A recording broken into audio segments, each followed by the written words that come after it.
The recipe for encounter is hunger.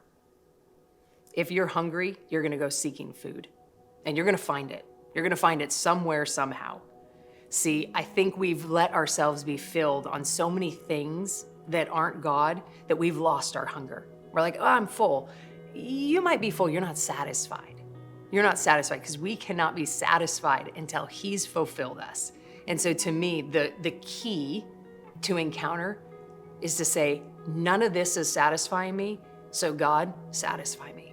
Meet me in this place. Meet me in the place that I'm lonely, that I'm weak, I'm broken, whatever it be, that we are willing to say, I'm actually not gonna let myself feed on this, and I'm only gonna give myself to you. Like this full surrender, right? Almost like marriage, right? It's this full giving of yourself. And when we leave ourselves open to God, when we crack open just the bit of our heart by grace, we crack open our heart and say, I'm open to you, He will fill. I don't know how He's gonna fill. I don't know because your life is different than mine and your children's lives are different than yours, but He will always show up. He will always show up. He will never not fill you. It is throughout the scriptures. And if we believe the word of God to be true, then we have to challenge Him in it, in His own word. Your word says that I need to come to the well and you will fill me with living water that will not run dry.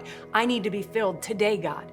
And He wants to meet you, and He wants to meet your children and your grandchildren and every single person that He created on this earth. And He wants to show Himself as He truly is, the lover of our soul that will fulfill us. Your wife does not complete you.